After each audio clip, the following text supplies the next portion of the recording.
दिनेश वर्मा जी बोल रहे हैं? हाँ बोल रहा हूँ। तुम कौन बोल रहे हो? असलम बेग, 15,000 का इनाम रखे हमारे ऊपर। असलम बेग वांटेड है क्या तू? जी साहब।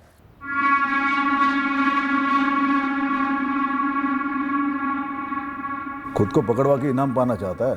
नहीं साहब, सिर्फ संडा करना चाहते हैं, ठुकना नहीं है हमें साहब। आजा थाने, पता है ना, या लिखवा दूँ? सर आप एनकाउंटर तो नहीं करेंगे ना? तू थाने तो आजा, फिर सिक्का उछालते हैं। साहब जिंदगी में आप कोई जुर्म नहीं करेंगे, जमानत भी नहीं चाहिए हमको, वहीं पड़े रहेंगे अंदर। साहब आपके थाने के सामने बूट पॉलिश कर लेंगे, चाहे तो आप अपना खबरी बना लीजिए। साहब आपका कुत्ता बन के रहेंगे। वाह, कुत्ता भौंक रहा है कि धूम सीधी करेगा। साहब हमारे भौंकने से आपको ही फायदा है, हमारे पास मर्डर की टिप भी है। बता क्या टिप है? साहब पहले आप वादा कीजिए कि आप एनकाउंटर नहीं करेंगे। थाने आजा। चलो बताओ, किसके मर्डर की टिप देने आए हो तुम? साहब अरे हम तुमसे कुछ उगलवा थोड़ी ना रहे हैं, तुम खुदों की टिप देने आए हो ना, तो अकला क्यों रहे हो? बोलो। साहब मर्डर 5 दिन पहले हुआ था।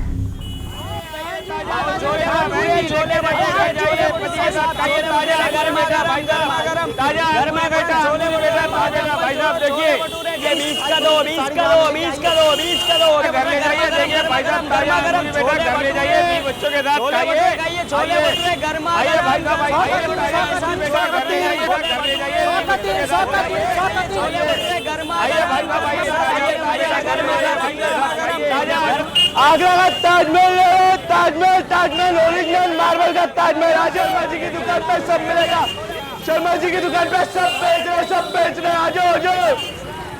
माँ हम 8:30 बजे तक आ जाएंगे। ज्यादा देर मत करना गीता। हाँ नहीं करेंगे, चलते हैं। आइए मैडम,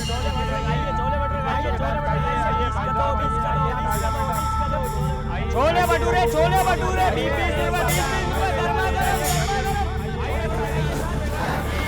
गर्मा गर्म चाय दो।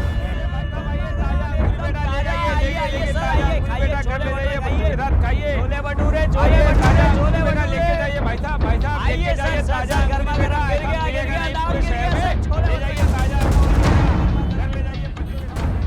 इतना याद रख, गोली चलते ही बहुत टर्न मार के निकलना है। चेक करने की जरूरत नहीं कि जिंदा है मर गया।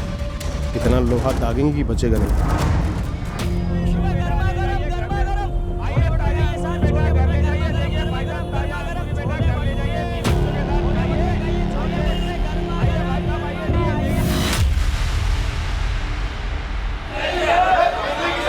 अरे यार ये धंधे के टाइम पे लाइट दुकान वाला किधर कहाँ गया? लाइट कल ही लिया था।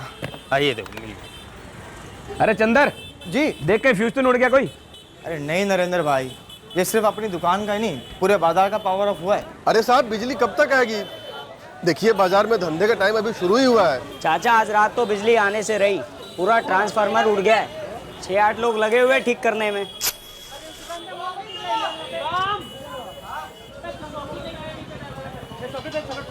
बाहर जला हुआ ट्रांसफार्मर ठीक कर रहे हैं बंदे, और हमें तो लगता है कल तक भी ऐसा ही चलेगा। परसों ही लौटेगी बिजली। अब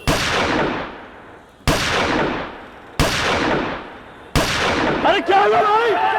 ये इस वक्त पटाखे कौन फोड़? पटाखों की नहीं है, गोलियों की आवाज़ है शायद।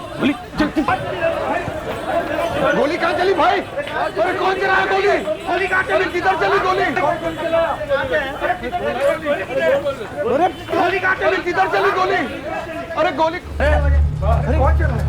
शर्मा जी की किसी ने गोली मार दी। शर्मा जी मीनारगंज पुलिस स्टेशन, तुरंत मीनारगंज बाजार चौक पर पहुंचे। गोलीबारी होने की सूचना मिली है। नहीं निखिल, कुछ नहीं मालूम कैसे हुआ, किसने किया। नरेंद्र जी हम बस अभी निकल रहे हैं दुकान के लिए। पापा कैसे हैं? धनीराम जी तुम्हारे पापा को लेके मंगलधाम अस्पताल गए हैं। तुम वहीं पहुंचो। मम्मी नरेंद्र भाई साहब और क्या कह रहे थे? तुम्हारे पापा ठीक तो है ना निखिल? बस अस्पताल ले गए, इतना कह रहे थे। अस्पताल? चलिए। अस्पताल क्यों ले गए उन्हें? वो बोल तो रहे ना। सर हमने आपको कॉल किया था, हमारा नाम नरेंद्र जैन है, ये हमारी दुकान है। गोलियां किस पर चलाई गई? सुरेश शर्मा जी पर, ये उनकी दुकान है। किसी ने देखा गोलियां किसने चलाई? कौन दुकान के अंदर तक फैला हुआ है? सब गोलियों की आवाज़ सुनी, 4 गोलियां चली थी। लेकिन देख नहीं पाए किसने चलाई। वो बाजार की बिजली गुल हो गई थी ना। 4 गोलियां चलाई गई, किसी ने कुछ नहीं देखा? किसी को भागते हुए, गोलियां चलाते हुए कुछ भी नहीं? ऐसा तो कुछ नहीं देखा साहब। साहब हम सब लोग तो लालटेन मोमबत्ती का जुगाड़ करने में लग गए थे। इतने अंधेरे में क्या देखते, और सब क्या दिखता हमें।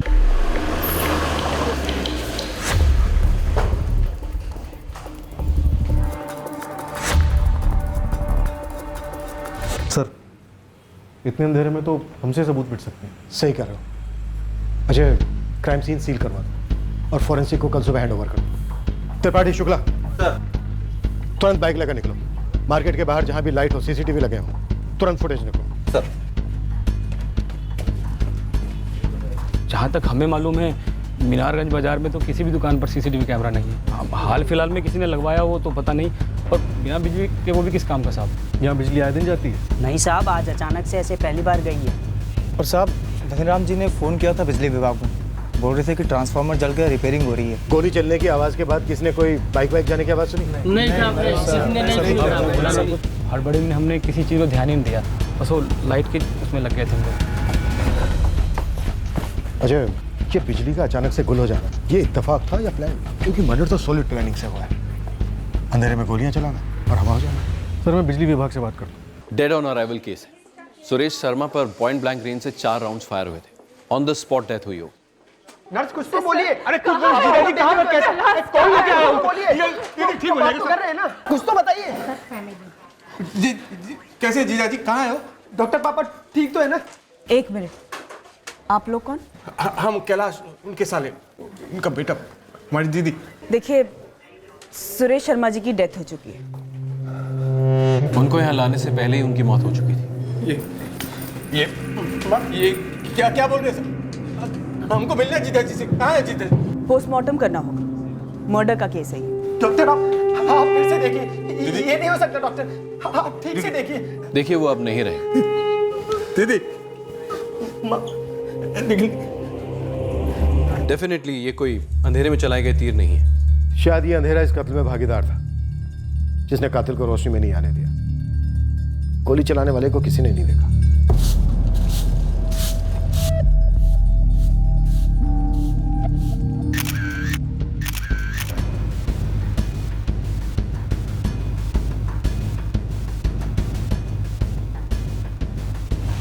पूरा बाजार सदमे में है मैडम जी। बहुत इज्जत थी सुरेश जी की। अगर किसी को कुछ भी पता होता या कोई भी जानकारी होती तो सामने से आपको बताते। नरेंद्र जी, मार्केट में कुछ तो खुसर पुसर चल रही होगी कि कौन मरवा सकता है सुरेश जी को, या किसी से दुश्मनी की? नहीं मैडम जी, सुरेश जी की सबसे सिर्फ दोस्ती थी। पूरे मीनारगंज बाज़ार में सबसे पुरानी दुकान है उनकी, और आर्टिफैक्ट के धंधे में बहुत बड़ा नाम है उनका। एक्सपोर्ट भी होता था और खुद का एक कारखाना भी है। इसके अलावा भी उनकी कोई दूसरी दुकान है? शहर के सबसे पौष इलाके राधेश्याम चौक में 2 नई दुकानें हैं, पर इस दुकान से बहुत लगाव था उनका, हमेशा यहीं बैठते थे। नरेंद्र जी, दिमाग पे थोड़ा जोर डालिए और सोच के बताइए कि क्या उनका किसी से कोई झगड़ा हुआ था या धंधे में कंपटीशन?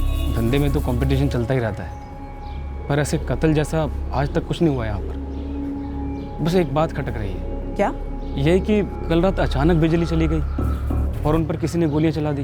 मतलब ऐसा कैसे हो सकता है, वो भी भरे बाजार में? अरे सर जी, हमें कैसे पता चलता वहाँ कोई गोलियां चलने वाली है? दुबे जी, मेरा सवाल ये है कि ये जो मीनारगंज मार्केट की बिजली गई, ये अचानक लिया गया फैसला था या फिर पहले से प्लान था? मीनारगंज मार्केट के ट्रांसफार्मर में ओवरलोडिंग का बड़ा प्रॉब्लम चल रहा था। और आप तो जानते हैं बाजार में काफी लोग बिजली की चोरी भी करते हैं। पिछले 3 हफ्तों से ट्रांसफार्मर में हैवी फ्लक्चुएशन दिखाई देने लगी, और पिछले 3 दिनों से जब हमारी टीम जांच कर रही थी तब जाकर पता चला कि ट्रांसफार्मर का एक हिस्सा तो जल चुका है। तो बाजार में पहले से ही किसी को नहीं मालूम था कि बिजली जाने वाली है? हमारी टीम को भी कहाँ पता था। कल शाम को 6:30 बजे अचानक फैसला लेना पड़ा कि ट्रांसफार्मर बंद करके ही मरम्मत की जाएगी। आपकी टेक्निकल टीम जो 3 दिन से काम पर थी, मुझे सबकी सारी डिटेल्स भेजी। कमाल करते हैं सर जी आप भी। हम बिजली विभाग के कर्मचारी भी आप ही की तरह सरकारी नौकर है, अपनी ड्यूटी कर रहे हैं, और आप है कि हम ही पर शक कर रहे हो? दुबे जी, शक वक्त की बात तो भी बहुत दूर की है, हम बस थोड़ी बहुत पूछताछ करेंगे। आप जल्दी से डिटेल्स भेज दीजिए। निखिल, जिस तरह से हमला हुआ उससे तो यही लगता है कि हमलावर तुम्हारे पिता को जान से ही मारना चाहता था। तुम्हारी नजर में है कोई ऐसा जो ऐसा चाहता हो? एक ही आदमी है सर, धर्मेंद्र शर्मा, हमारे पापा के छोटे भाई, हमारे चाचा। कोई खास वजह? वजह हमारी एक पुश्तैनी कोठी है सर। तो हमारे भतीजे निखिल ने हमारा नाम FIR में लिखवाया है। जी धर्मेंद्र सिंह, आपको हमारे साथ चलना होगा। कमाल है, वो हमारा नाम बोलता है और आप सीधे हमें गिरफ्तार करने चले आते हैं। गिरफ्तार कहाँ करें? आप नामजद हैं, पूछताछ तो बनती है। उसने नाम बोला और आपने FIR में लिख लिया। FIR में नाम लिखने से पहले करते पूछताछ?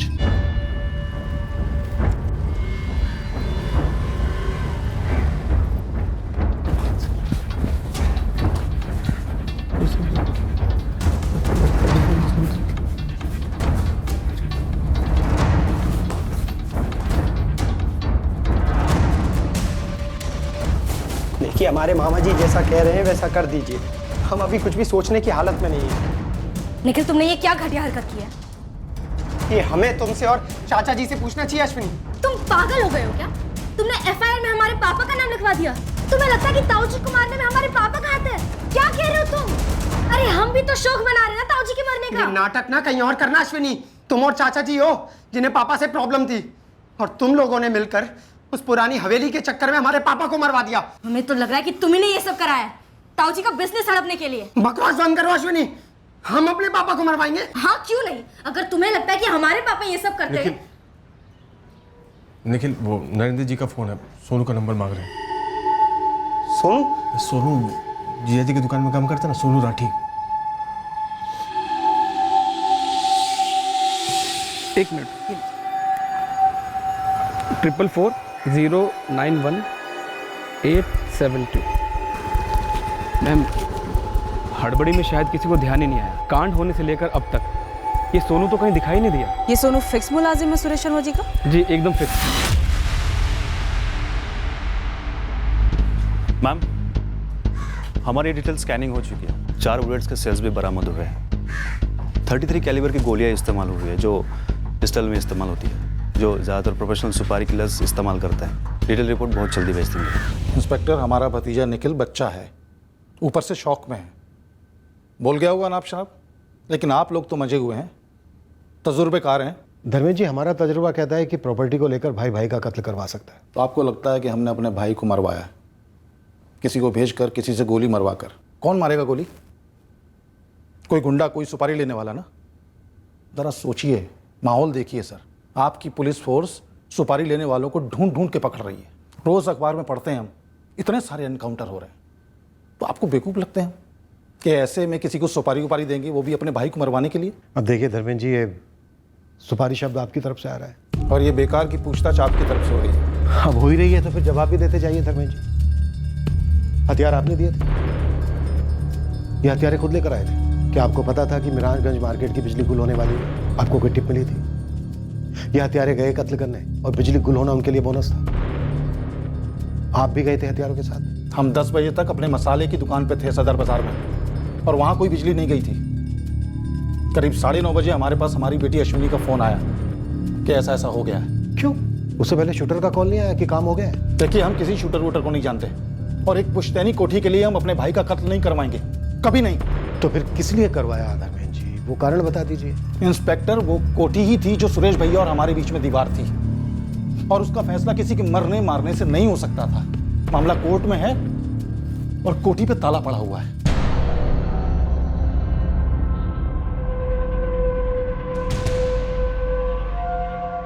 आपने ऐसे कैसे अरेस्ट कर लिया हमारे पापा को? अभी के अभी रिहा कीजिए उन्हें। हमारे वकील आ रहे हैं, उनकी जमानत तो होकर ही रही। जमानत? रिहा? इतना फास्ट फॉरवर्ड में क्यों जा रही हो अश्विनी? हम उनसे सिर्फ पूछताछ कर रहे हैं, अरेस्ट नहीं किया उन्हें। आप जबरदस्ती उन्हें घर से उठाकर यहाँ ले आए हैं। पूछताछ घर पर भी हो सकती थी ना। आपने ये ठीक नहीं किया। आप पर मानहानि का केस ठोक देंगे हम। एक क्रिमिनल की तरह ट्रीट करे हमारे पापा को। हमें पापा के पास ले जाइए, हमें मिलना है अभी के अभी।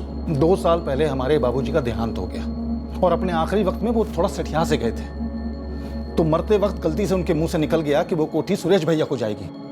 और सुरेश भैया भी कोई दूध के धुले नहीं थे, अच्छी खासी पट्टी पढ़ाई थी हमारे बाबूजी को उन्होंने। धर्मेंद्र, उस दिन तुम हमारी बगल में खड़े थे, तुमने अच्छी तरह सुना था बाबूजी ने क्या कहा था। हमने तुरंत अपनी आपत्ति जताई थी कि यह नाइंसाफी हमारे साथ क्यों हो रही है। ये याद नहीं आपको? और ताऊजी, दादाजी की तबीयत खराब थी, उनकी याददाश्त कमजोर हो चुकी थी, हम सब जानते हैं। उनको तो शायद ये भी याद नहीं होगा कि उनके 2 बेटे हैं। अश्विनी, तुम तो तब वहां थी भी नहीं, और ये बात हम सब लोग बहुत अच्छे से जानते हैं कि दादाजी एक अरसे से चाचा जी से नाराज थे। निखिल, तू रहने दे। गलती से दादाजी ने क्या क्या दिया तो कोठी तुम्हारे पापा की हो गई। अपने आखिरी वक्त पे कोई ऐसी गलती नहीं कर सकता। कैलाश, और तुम जो गलती कर रहे हो हमारे घरेलू मामले में नाक घुसेड़ने की, उसका क्या?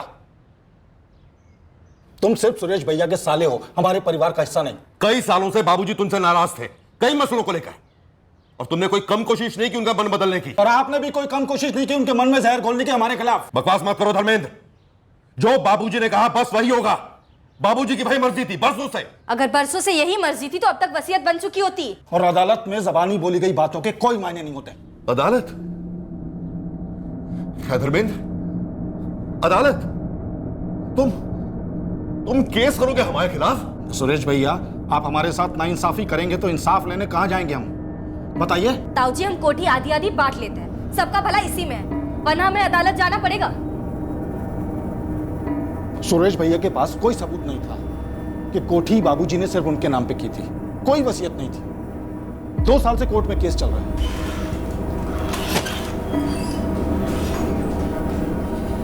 कोर्ट का फैसला कभी भी आ सकता है, तो ऐसे में हम कोई गलत कदम क्यों उठाएंगे?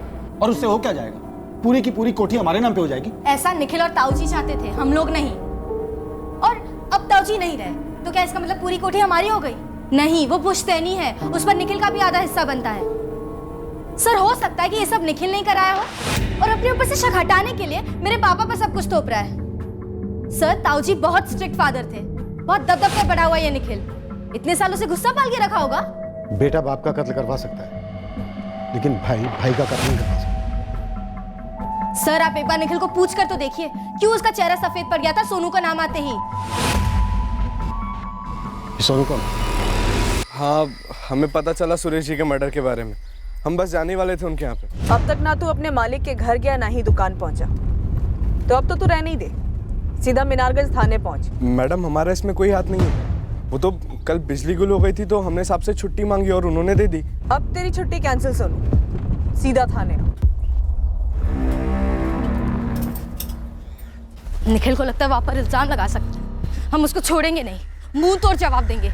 वो निखिल और उसका वो शकुनी मामा कैलाश दोनों को नहीं छोड़ेंगे, देखना आप। ठीक है बेटा, ठीक है, जो कुछ करना शांति से करना, और सबसे पहले अपने गुस्से पे काबू रखो। बता रहे हैं बहुत डेंजर है। साहब, ये धर्मेंद्र और उसकी बेटी अश्विनी के पीछे अपने बंदे लगा देते हैं। वैसे आप फोन रिकॉर्ड से तो पता लगा ही लेंगे कि उन्होंने किसे करवाया, अगर करवाया है तो। मुझे नहीं लगता फोन रिकॉर्ड्स में कुछ मिलेगा। जो इतनी प्लानिंग से मर्डर करवा सकता है वो अपना फोन इस्तेमाल करने की गलती नहीं करेगा। गुरु, तो ये पता कर इन दिनों शहर में शूटर कौन है? ठीक है साहब, कोशिश करते हैं। वैसे ही शहर के क्या, पूरे स्टेट का आज तक सुपारी मार्केट इतना ठंडा नहीं रहा। सारे शूटर डरे हुए, सबकी लगी पड़ी, या तो सब भाग गए या सरेंडर कर दिए या ठोक दिए गए। लेकिन सुरेश शर्मा का मर्डर पेशेवरों ने ही किया। हाँ साहब, कोई होगा वो बढ़ता हुआ बेवकूफ़ जिसने सुपारी लेकर इतना बड़ा जोखिम उठाया, या कोई अंदर वाला। हमें तो ये सोनू पर तगड़ा वाला डाउट है, जो सुरेश शर्मा के यहाँ काम करता है। जैसे ही बत्ती गुल हुई, सोनू छुट्टी लेता है और कोई आकर सुरेश की छुट्टी कर देता है। साहब, अब हमको कैसे पता होगा कि शूटर कौन है? क्योंकि शायद वो शूटर तू खुद है। क्या कुछ भी कह रहे हैं साहब आप? तो तू ऐन वक्त पर दुकान से कहाँ भाग गया था? भाग गया था? अरे साहब, बिजली गई थी तो वो बैटरी वाली लाइट हमने जलाई थी दुकान पर, और उसके बाद सुरेश जी से परमिशन लेकर गए थे हम। अच्छा तो साहब जी हम चले फिर? क्यों रे सोनू?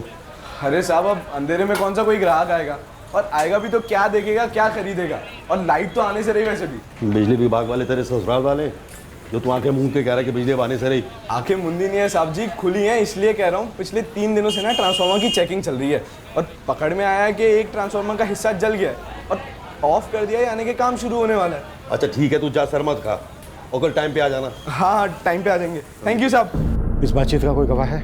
गवाह कहाँ से होगा साहब, अब दुकान पर तो हम और सुरेश जी रहते थे। तो दुकान से गया कहाँ? साहब, हम सीधा घर गए थे और खाना खा के सो गए थे। और फिर पीछे से किसी को भेज दिया कि जा भाई गोली मार दे। अरे मैडम, फिर से? अरे हमने किसी को नहीं भेजा, और हम तो पिछले 3 सालों से सुरेश जी की दुकान पे काम कर रहे हैं ईमानदारी के साथ। आप लोग खामखा शक कर रहे हैं हम पर। तेरी कहानी जमी नहीं सुन। जिस दिन गोली चली उस दिन कई चीजें हुई, बिजली गुल हुई, तो दुकान से जल्दी गया। और तुझे पता था बिजली नहीं आने वाली है, और किसे पता था? बोल जल्दी। गलत, ये गलत है मैम, ये सही नहीं है, ऐसा कुछ नहीं हुआ था। तेरे मालिक की याद में आज पूरा बाजार बंद है, हमारे सर पर भी टेंशन का बेताल बैठा है। बोल दे कौन था शूटर, या थे? क्यों मारा गया सुरेश? और गुमराह करने की कोशिश मत करना, वरना यहीं कहीं जिंदा गाड़ दूंगी। हमने नहीं मारा है उनको, लेकिन हमें पता है कि किसने मरवाया होगा, और ये बात आपको मार्केट में कोई नहीं बताएगा क्योंकि सबकी लगी पड़ी है कि अगला नंबर उन्हीं का आएगा। और तू ये अब बोल रहा है? हाँ? किसने मरवाया सुरेश शर्मा? सब पांडे जी ने, आदर्श पांडे जी ने। साहब हम आपको स्टाम्प पेपर पर लिख कर दे सकते हैं कि पांडे जी ने ही करवाया होगा ये सब। कौन आदर्श पांडे? राम राम राम राम राम राम राम राम राम राम राम राम राम राम राम सत्य है, राम राम सत्य है, राम राम सत्य है।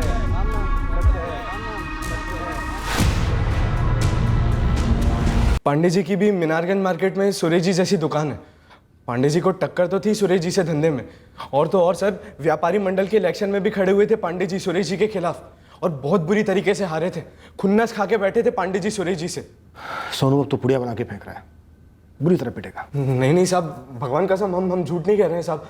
और हम क्यों मरवाएंगे साहब को, और किसका साथ देंगे हम ऐसे ओछे काम में? बिजली गई थी तो हो सकता है कि पांडे जी को मौका मिल गया होगा, उनने भिजवा दिया होगा किसी को, और पता कर लिया होगा कि हम भी नहीं है दुकान पर। अगर हम होते दुकान पर तो कुछ नहीं होता सुरेश जी को। अगर आप लोगों को अब भी यकीन नहीं है तो आप खान साहब से पूछ सकते हैं। अब ये खान साहब कौन है? साहिल खान साहब का माल बाहर भेजते थे बेचने के लिए, एक्सपोर्टर है। हमने बात करते सुना था सुरेश जी को उनके साथ। भाई जब भी हम सोचते हैं कि आदर्श पांडे इससे नीचे नहीं कर सकता, वो और ज्यादा घटियापन पर उतर आता है। वैसे तुमने उससे क्या कहा? देख लो भाई, आगे तुम्हारी मर्जी है। बाकी इतना तो लिख के ले लो हमसे खान साहब, अगर आदर्श पांडे ऐसा खेल खेल सकता है तो फिर वो कुछ भी कर सकता है।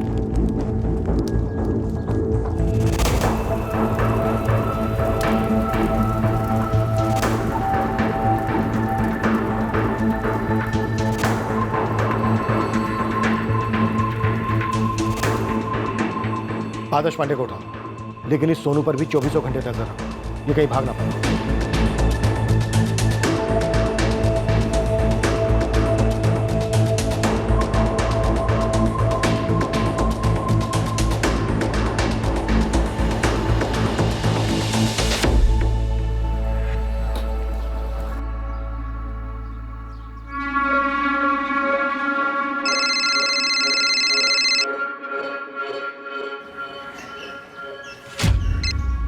हेलो, आदर्श पांडे जी बोल रहे हैं? सब इंस्पेक्टर अजय उपाध्याय बोल रहा हूँ, मीनारगंज थाना। हुकुम सर। पुलिस थाने आ सकते हो अभी? ये सुरेश भाई के मामले को लेकर? जी, सुरेश शर्मा के मर्डर को लेकर। हाँ हाँ बिल्कुल आ सकते हैं। अभी तो हम उन्हीं की शोक सभा में जा रहे हैं, खत्म होते ही हाजिर हो जाते हैं। दीदी, जीजा जी को जिसने भी मारा हम उन्हें नहीं छोड़ेंगे। निखिल और हम मिलकर सब कुछ संभाल लेंगे। मम्मी, ये धर्मेंद्र चाचा का ही किया कराया है। अदालत भले पूरी कोठी उन्हें दे दे, पर धर्मेंद्र और अश्वनी को छोड़ना मत। उन्हें सजा मिलनी चाहिए। सजा तो मुंह तोड़ मिलेगी उन्हें। और रही बात कोठी की, वो भी उनको नहीं मिलेगी। वो कोठी निखिल की थी, है और रहेगी। साहब, मुझे लगता है कि जरूर कोई पुलिस के पास गया होगा, पक्का किसी ने चुगली की है। देखो गुरु, ये किसी सातिर शूटर का काम नहीं लगता है। सब जगह सन्नाटा है। काम तो पेशेवर का ही है। खुलेआम गोली चली और साइलेंसर भी नहीं लगा था। अगर पेशेवर शूटर होते तो वो बाइक से मार्केट में घुसते धूल उड़ाते हुए और वैसे ही निकलते। हुआ कुछ ऐसा? अरे पैदल आए होंगे और पैदल ही निकल गए होंगे। रेल और बस के अड्डे पे 5 और 6 फरवरी पे किसी भी हिस्ट्री सीटर की शहर से जाने की कोई खबर सामने नहीं आई है। पर कत्ल तो हुआ है, और बाकायदा सुपारी वाला। देख, जब शूटर मिलेंगे तब मिलेंगे। गन का पता कर, कहीं से तो गन खरीदा होगा। किसने बेची, कब बेची, कहाँ बेची? सर, बाजार का पूरा इलाका छाना। मीनारगंज की 500 मीटर की दूरी में किसी भी दुकान पर सीसीटीवी कैमरा नहीं है सर। लेकिन सर, सदर बाजार के दूसरे छोर पर 2 दुकानों के बाहर सीसीटीवी कैमरे लगे हुए मिले, पर फुटेज में कोई भी हड़बड़ा कर भागते भागते नहीं दिखा। मतलब शूटर पहले से बाजार में घात लगाए बैठे हुए, बिजली जाने के बाद आराम से आए, गोलियां दागी और भाग निकले। सर, पूरे चांसेस हैं कि वो गोली चलाकर बाजार में ही आराम से घूम रहे हो। एक तो अंधेरा था, ऊपर से भीड़ वाला टाइम था, तो भागने की जरूरत ही ना पड़ी हो। चुपचाप भीड़ में घुल मिल गए होंगे। सारे व्यापारियों की राय है कि बाजार और 4 दिन बंद रखा जाए और एक मोर्चा निकाला जाए। हमारे खिलाफ? हम पर दबाव बनाने? नहीं नहीं नहीं, बिल्कुल नहीं। ये जुल्म के खिलाफ आप लोगों ने जो एक आंदोलन चला रखा है पूरे राज्य में, हम उसकी सराहना करते हैं। लेकिन सुरेश शर्मा जी एक इज्जतदार आदमी थे, सबसे अच्छे रिश्ते थे उनके, सब हैरान हैं। ये गैंग वैंग को आप निपटा रहे हो, फिर भी एक नेक इंसान पे गोली चलती है। अरे कैसे दुकानदार धंधा करेगा ऐसा भय के माहौल में? ऐसे नेक आदमी से आपकी तो खूब बनती होगी आदर्श पांडे जी। अरे मैडम, हमारी दोस्ती तो जमने जमाने से परे थी। हम लोग एक ही धंधे से नहीं, समझो एक ही माँ के बच्चे थे। अरे सुरेश जी मेरे बड़े भाई जैसे थे। पांडे जी, ये लीपा पोती कहीं और आजमाइए। सुरेश शर्मा से व्यापारी मंडल का चुनाव हारे थे आप, और उनके ग्राहक भी तोड़ रहे थे। धंधे में तो कंपटीशन चलती ही है, और इलेक्शन में हार जीत तो लगी रहती है। इसका मतलब ये नहीं है कि हर हारने वाला जीतने वाले को मरवा दे। हम व्यापारी हैं, और जैसे पूरे देश में डेमोक्रेसी चलती है ना, वैसे हमारे मंडल में, हमारे धंधे में भी वही चलती है, डेमोक्रेसी। पांडे जी, एक्सपोर्टर साहिल खान को आपके सामने खड़ा करूं, सुरेश शर्मा का खास क्लाइंट। 2 महीने पहले जिसे आपने बुलाकर एक्सपोर्ट ऑर्डर आपके साथ फिक्स करने की गुजारिश की थी, रेट कटिंग की, सुरेश शर्मा को काटने, उसका बिजनेस खत्म करने की साजिश की। जब आदर्श जी ने हमें अपना ऑफर बताया तो मन ही मन हम हंस पड़े थे सर। आदर्श पांडे सुरेश शर्मा को बिजनेस में काटना चाहता था? बिल्कुल सर। साहिल भाई, हम दोनों मिलके पूरे मार्केट पर हुकूमत कर सकते हैं, और इसमें दोनों का फायदा है। आइए, नया लॉट है, देख लीजिए एक बार।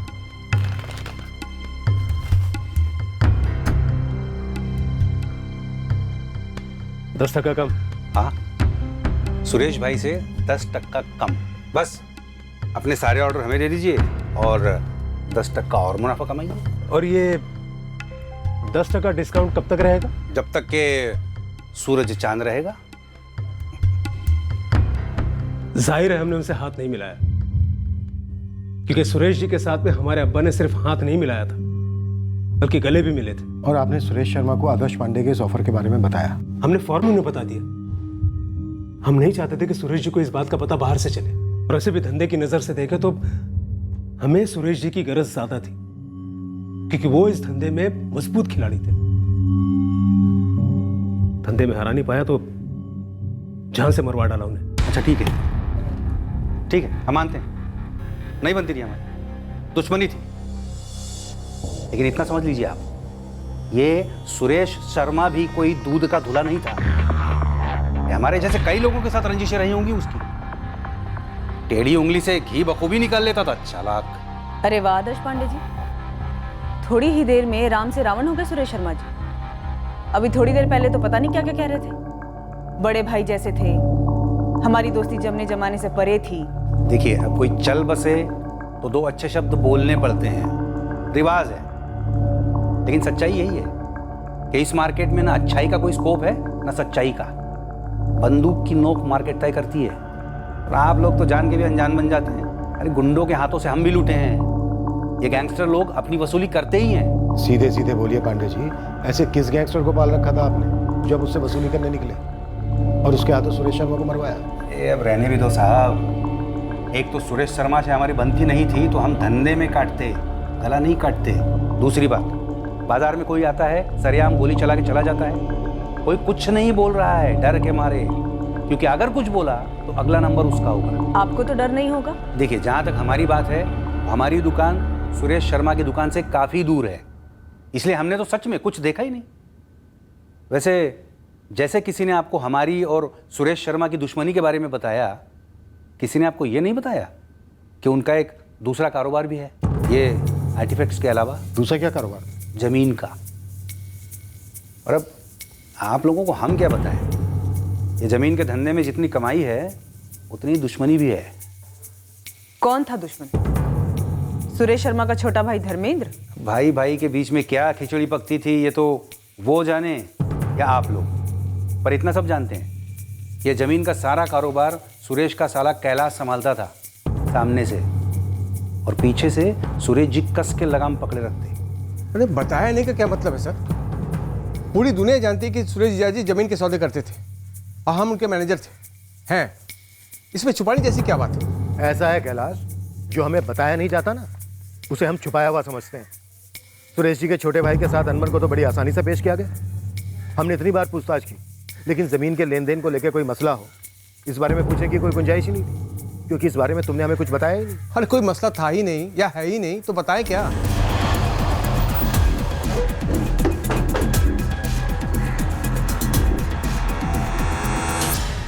सर वैसे तो सारा काम कैलाश जी ही संभालते हैं। सुरेश जी तो बस दोपहर में आते, ठीक 2:30 बजे, और 5 बजे तक निकल जाते। हमें पता चला है कि कैलाश और उसके जीजा सुरेश के बीच कुछ अनबन थी।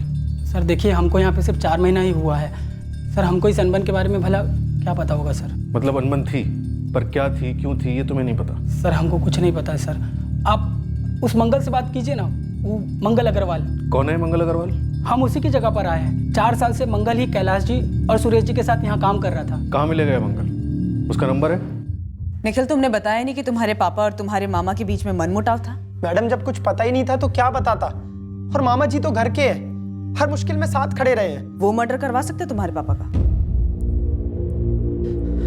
मैडम, आपको क्या पता चला है, पहले आप वो बताइए हमें।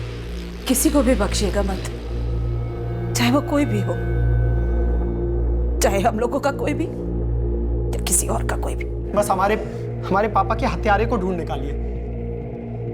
तुम्हारे पापा काफी स्ट्रिक्ट किस्म के थे? हाँ थे। तो सिर्फ तुम्हारे साथ थे या सबके साथ थे?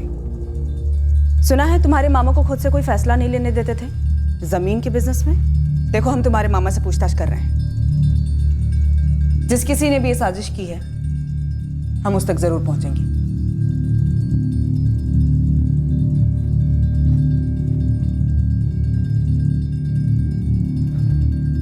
मम्मी, हमें नहीं लगता ये कैलाश मामा का कराया हुआ है। दरअसल उन्हें ना इस समय घसीटने की कोशिश की जा रही है। अश्विनी,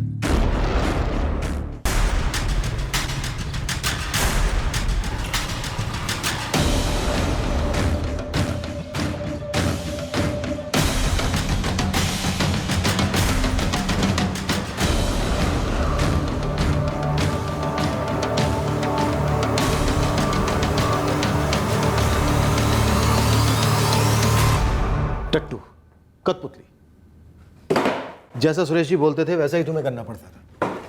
तुम खुद से कोई फैसला नहीं ले पाते थे। न टट्टू न कठपुतली सर, मैनेजर।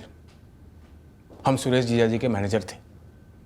बिजनेस उनका था तो फैसले जाहिर है वही लेते थे। हमारे हाथ में तो कुछ था ही नहीं। और यही बात तुम्हें खटकती थी।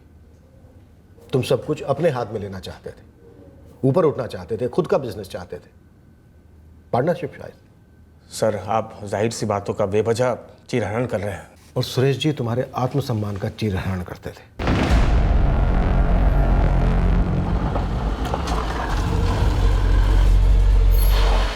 अरे सर, हमको दूसरा जगह नौकरी मिल रहा था बढ़िया तनख्वाह पे, इसलिए हम सुरेश जी की नौकरी छोड़ दिए। आपको ना गलती थोड़े ना की है सर। अरे कोई गलती नहीं की, पर इतना बता कि क्या कैलाश और उसके जीजा सुरेश के बीच में अनबन ठीक है? तूने वहाँ पे 4 साल काम किया, कुछ तो बता सकता होगा। अरे सर, अनबन तो बराबर के लोग में होता है ना, और सुरेश जी और कैलाश जी खाली नाम के लिए जीजा साला थे, बाकी रिश्ता तो वह नौकर और मालिक वाला था। सुरेश जी कैलाश जी को 4 लोगों के सामने ही फटकार देते थे। नहीं प्रदीप, ये सौदा तो होने जरा हमारी तरफ से कैंसिल है। अरे शर्मा जी, बात इतनी आगे बढ़ गई है और अब आप ऐसी बातें कर रहे हैं। हमने एक बार कह दिया डील कैंसिल है, मतलब कैंसिल है। जीजा जी, वो रेट अच्छा मिल रहा था। अल्ताफ बिल्डर्स वाली फाइल तैयार की तुमने? जीजा जी, हमने सब जगह पता करके प्रदीप से बात आगे बढ़ाई थी। पता किया था तुमने? तो फिर तुम्हें यह कैसे पता नहीं चला कि जिस रेट पर प्रदीप तुम्हें उल्लू बना रहा है उसे 500 रुपए पर स्क्वायर फीट के एक नहीं दो ऑफर्स आए सामने से। खड़ा करूं दोनों पार्टी को तुम्हारे सामने। और मंगल, तो इस प्रदीप वाली डील में तुझे कमीशन ऊपर से मिल रहा है? हमको ऊपर से किस बात का कमीशन मिलेगा मालिक? अबे ये देखा तुझे तेरा छोटा वाला हिस्सा और बड़ा वाला हिस्सा ये खुद निकलेगा। अरे नहीं नहीं मालिक। जीजा जी, आप हम पर शक कर रहे हैं। कम से कम एक मामूली वर्कर के सामने तो आप हमें। अबे यहां कोई खैरात खाना नहीं खोल रखा हमने रिश्तेदारों के लिए। अब आप बिजनेस संभालने के लिए तनख्वाह दी जाती है तुम्हें। तुम भी एक वर्कर ही हो, कोई मालिक नहीं हो जो सीधे सीधे जाके फैसले ले तो बिना हमसे पूछे। और सर, ये कोई इक्का दुक्का किस्सा नहीं था, लगभग रोजे होता था और बीच में पिसते थे हम। कैलाश जी की सुनो तो सुरेश जी हमको गाली देते थे और बाद में कैलाश जी हम पर चिल्लाते थे। तंग आ गए थे बिल्कुल। रोज़ उनका झगड़ा सुनो, रोज़ उनका गाली सुनो। हम बस इंतज़ार कर रहे थे कि हमको कोई बढ़िया जगह नौकरी मिल जाए। क्या कैलाश अपनी जीजा का कत्ल करवा सकता है? सर, एक कत्ल उतल के मामले में हमको मत घसीटिए। सुरेश जी के जाने का हमको दुख है, पर कौन किसको मरवा सकता है ये हम कैसे बता पाएंगे सर?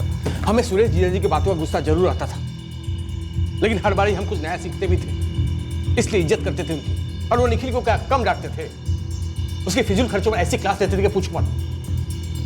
तो इसका मतलब ये हो गया कि हम दोनों ने मिलकर जीजा जी को मार डाला। एक मिनट, हम दोनों? हम बात सिर्फ तुम्हारी कर रहे हैं कैलाश, ये बीच में निकल कहां से आ गया? बेटा सर, हम आपके हाथ जोड़ते हैं, हम वैसे ही बहुत दुखी हैं और आप ऐसा भद्दा आरोप लगाकर हमारा टेंशन मत बढ़ाइए। हमारी दीदी के पति थे सुरेश जी, हमारे बड़े भाई और बाप समान थे वो। 2 हफ्ते पहले तुम्हें इस नंबर से फोन आया, 4449087661। फर्जी नाम, फर्जी एड्रेस। क्या ये इत्तेफाक है कि यही नंबर सुरेश जी के फोन रिकॉर्ड्स में भी है? और तुम्हें कॉल आने से ठीक 1 दिन पहले इसी नंबर से सुरेश जी को कॉल आया था, अब ये नंबर बंद है। तो सर, तो ये कि ये नंबर किसका है? क्योंकि फर्जी नाम, फर्जी एड्रेस फर्जी लोग इस्तेमाल करते हैं, जैसे कि क्रिमिनल्स। प्रॉपर्टी और बिल्डिंग लाइन में लोग 19-20 होते ही हैं। पूरे दिन में दर्जनों कॉल आते हैं हर जगह से, हर किस्म के लोगों से। अब सब थोड़ी ना याद रहेगा सर, कमाल करते हैं आप। पर मर्डर रोज रोज नहीं होते कैलाश। 24 घंटे दे रहा हूं कैलाश, अच्छे से दिमाग पर जोर डालकर इस नंबर की डिटेल बताओ, क्योंकि यही एक नंबर है जो हमारे शक के दायरे में है। हम तो इस नंबर का इतिहास भूगोल निकालेंगे, तुम सामने से बता दोगे तो अच्छा रहेगा तुम्हारे लिए।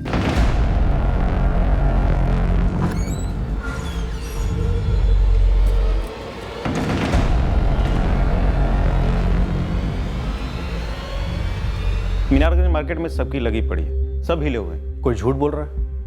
किसी ने कुछ देखा हुआ और छुपा रहा हो? कुछ समझ में नहीं आ रहा है। हिस्ट्री शीटर की पूरी लिस्ट खंगाली। गुरु, ये कौन नया है जो मार्केट में आकर गोली चला गया? एक सुझाव है जिससे मार्केट के लोग सामने आ सकते हैं। बोल। पोस्टर छपवा दो और एक नंबर दे दो, जिसको भी कुछ भी पता हो फोन करके बताएं। नाम गुप्त रखा जाएगा, कोई ना कोई जरूर सामने आएगा। जिसको सामने आना हो वो पीसीओ से भी कॉल कर सकता है। मैडम, आप सही कह रही हैं, लेकिन जब पुलिस सामने से बोल रही है कि पहचान गुप्त रखा जाएगा तो लोग हिम्मत करेंगे। अभी नहीं बोल रहे हैं क्योंकि अगला नंबर उनका भी हो सकता है। आखिर इतने बड़े आदमी का खून हुआ है और सामने वाले ने पेशेवर का इस्तेमाल किया है। और वैसे भी बहुत लंबी लिस्ट है आपके पास, एक एक संदिग्ध के पीछे कितना लंबा जाएंगे?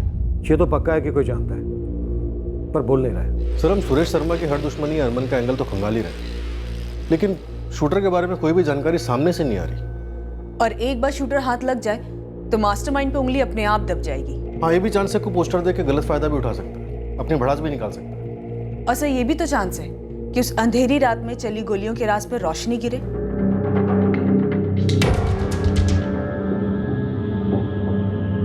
पूरे शहर में ये पोस्टर लगे, हर किसी की नजर पड़ी होगी। हमें उम्मीद थी कि मीनारगंज मार्केट में से कोई ऐसा जरूर होगा जिसने हत्यारे को देखा होगा, पर हमें बताने से कतरा रहा होगा। शायद पहचान गुप्त रखने के आश्वासन से वो हमारी मदद कर दे। हमारी फोन लाइन रुकने का नाम नहीं ले रही थी। एक के बाद एक कई लोगों ने फोन करके बताया कि उन्होंने शायद हत्यारे को देखा था और उसका हुलिया भी बताने की कोशिश कर रहे थे। हर किसी को लग रहा था कि 5 फरवरी की बिन बिजली की रात को उन्होंने किसी को तो देखा था। उन्हें ऐसा लग रहा था कि उसी ने शायद सुरेश शर्मा के सीने में 4 गोलियां दागी थी।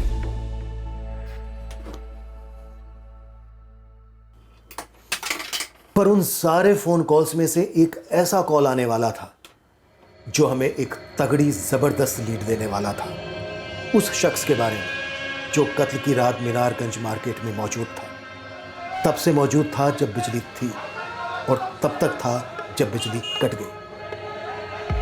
इसका मर्डर हुआ था 5 दिन पहले। वो साहब मीनारगंज मार्केट में जो मर्डर हुआ था, व्यापारी सुरेश शर्मा का मर्डर किसने किया?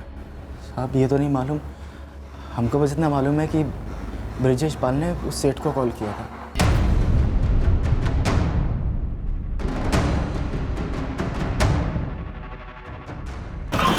ये ब्रिजेश पाल हिस्ट्री शीटर है, वांटेड है? हाँ विक्रम, हम उसे ट्रैक कर रहे हैं। ये असलम बेग बता रहा था कि ब्रिजेश पाल ने सुरेश शर्मा से रंगदारी मांगी थी, एक्सटॉर्शन कॉल किया था। 15 लाख? किस खुशी में? वाह सुरेश जी वाह, माहौल इतना बदल गया है कि आप सीधा सीधा पूछ रहे हैं किस खुशी में। हमारे पास 15 लाख रुपए नहीं है तुम्हें देने के लिए। ये भी कोई बात हुई सुरेश जी? आप सीधा सीधा मना कर रहे हैं। हम नहीं दे सकते, मतलब नहीं दे सकते। सुरेश शर्मा के फोन रिकॉर्ड से जो नंबर मिला वो फर्जी नाम फर्जी एड्रेस से खरीदा गया था। वो यही कॉल हो सकता है ब्रजेश पाल का। हाँ हो सकता है। हम लगे पड़े ब्रजेश पाल को ढूंढ निकालने में। पूरी संभावना है कि यही तुम्हारा शूटर है। अंडरवर्ल्ड गैंगस्टर ब्रजेश पाल के एक आदमी ने सरेंडर किया है। उसने बताया कि ब्रजेश पाल ने सुरेश शर्मा को फोन किया था। कोई फर्जी नंबर हो सकता है। सर एक और डेवलपमेंट भी है। एक नाम उभरा है, एक कॉल आया था। पोस्टर देखकर? हाँ सर, एक नाम दिया गया जो कत्ल की रात क्राइम सीन पर मौजूद था। हेलो मीनारगंज पुलिस थाना।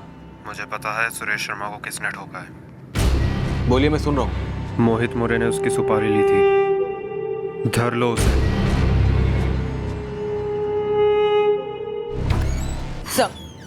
सर मोहित मौर्य लोकेट हो गया है। मीनारगंज मार्केट के पास ही रहता है, स्टूडेंट है। ये कॉन्ट्रैक्ट किलिंग का सब कॉन्ट्रैक्ट मालूम होता है। शायद ब्रजेश पाल ने एक स्टूडेंट का इस्तेमाल किया होगा शूटर के तौर पर। उठा लो मोहित मौर्य।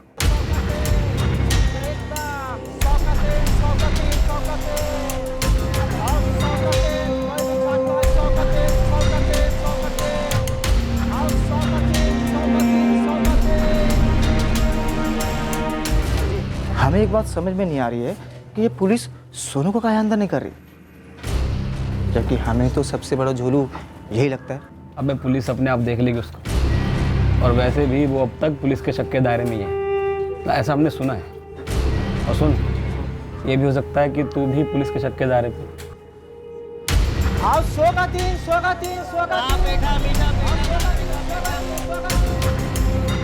शक के दायरे में अब भी वो सारे लोग हैं जिनकी किसी न किसी तरह से सुरेश शर्मा से रंजिश थी, दुश्मनी थी।